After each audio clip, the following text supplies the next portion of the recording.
I died and saw the future. The startling World War II, revelation you must know. Buckle up for an otherworldly revelation in this video as we explore an extraordinary near-death experience that unfolds into a journey with an angel and a shocking revelation about World War II. On December 5th, 2008, a heated disagreement leads to a fateful decision and a car accident, propelling our narrator into a celestial realm. Join me in unraveling this gripping tale that involves encounters with angels, a journey to heaven, and a dire warning from Jesus about humanity's self-destructive path. Hit subscribe for more mind-bending stories. This is an urgent message you won't want to miss. Welcome.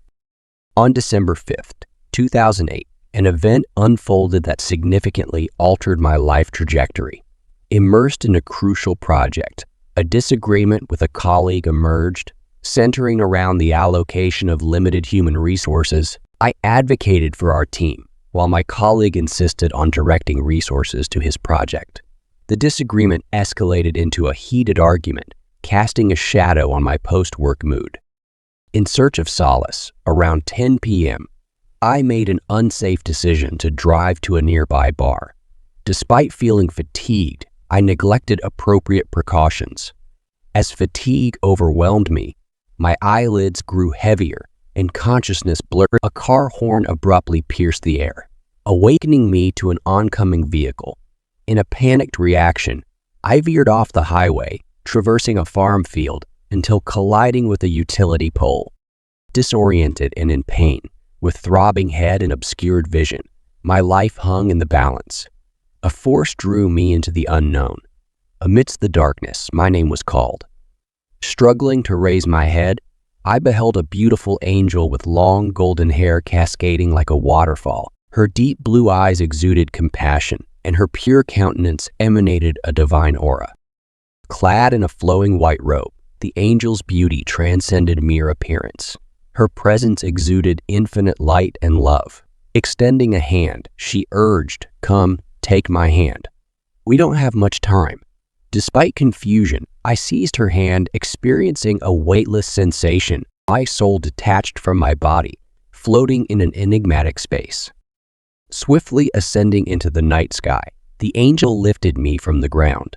Looking down, grotesque creatures below, monstrous, hellish entities with twisted bodies, cracked skin, and terrifying features. Their blood-red eyes emitted an evil glow, instilling fear. Despite their unsettling presence, the angel's warmth offered reassurance as we soared away. They attempted to approach me, seemingly dragging me towards an abyss of darkness. The angel reassured me, explaining that these spirits were cursed. She assured my safety and dispelled worries about these cursed souls. Her voice provided an inexplicable sense of peace, guiding me through this mystical journey. Curiosity led me to inquire about our destination. The angel smiled and surprised me with her answer. "I will take you to heaven." This revelation was unexpected, as I hadn't attended church in a decade and rarely prayed. Over time, the angel revealed our arrival. She gently released my hand, leading me to a magnificent circular building, adorned with beautifully carved doors featuring patterns and mystical symbols. Exuding an ancient and mysterious atmosphere, the gate opened slowly, welcoming us into a place that both excited and slightly unnerved me. Regardless, I felt reassured knowing the angels would be with me. Inside, a towering and magnificent building, resembling a sacred temple, emerged. Smooth walls shimmered with a faint glow, drawing my attention to an intense light. Initially harsh, it softened, revealing a figure on a throne. Blinded by the brightness, I eventually discerned distinctly Jewish features: healthy skin, brown hair, and a beard. Realization struck: it was Jesus. In a realm beyond earthly understanding, an encounter unfolded with Jesus. His warm welcome assured that answers to all questions would gradually reveal themselves. As the revelation of my demise surfaced, stern disappointment accompanied the explanation of my fatal actions. The consequences of drinking and driving. In this place, guilt and shame found no refuge. As Jesus sensed my confusion, emphasizing that my judgment day had not yet arrived. I wasn't there for punishment.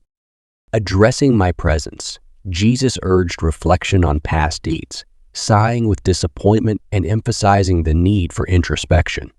Scenes from a tragic car accident unfolded, my vehicle colliding with another, claiming the lives of a couple and leaving their daughter quadriplegic. Witnessing this tragedy, I questioned the purpose of such agony.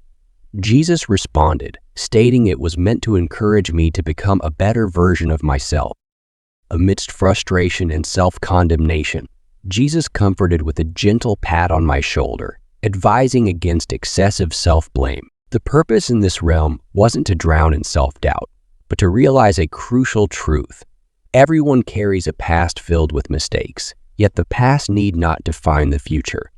I felt understood and accepted, ending the isolation and self-consciousness that had plagued me. Subsequent conversations with Jesus revealed a dire warning about humanity's tendency to repeatedly destroy itself. Vivid images of ancient battlefield brutality, modernized war during the Industrial Revolution, and the devastating scenes of World War II, the portrayal of cruelty and ruthlessness, emphasized a relentless cycle of destruction. Images of a future war, marked by millions of deaths and nuclear explosions, conveyed the inevitability of humanity's self-destructive pattern. Jesus expressed disappointment, emphasizing humanity's repeated choices to perpetuate this destructive cycle. The weight of responsibility to break this pattern and strive for a better future rested heavily on our shoulders. A catastrophic disaster unfolded, with another nuclear bomb detonating in South America, casting a fiery fireball in all directions. The entire continent succumbed to war, and its people faced unimaginable suffering. Jesus explained the urgency to break the destructive cycle, revealing that my Father had contemplated destroying humanity, but eventually granted them a chance. The urgent warning convey, eat advice or face destruction again. In the midst of urgency, my inquiry about Jesus' intervention seemed to offend him. His smile vanished, replaced by a surge of anger. He questioned the reason to intervene when people had banished them from their lives and lost faith. As Jesus prepared to return me to the real world, emphasizing the urgency of the message, he infused warmth and strength. The descent felt like crossing the border of time and space, reconnecting with my earthly body. Back in the real world, the tapping on my car window signaled the presence of a doctor and paramedic there to save me. Swiftly transported to the hospital, various tests were conducted, including a blood alcohol level check, thankfully showing 0. Years later, the recounting of this story aimed not for sympathy, but to convey a crucial message. Jesus is coming.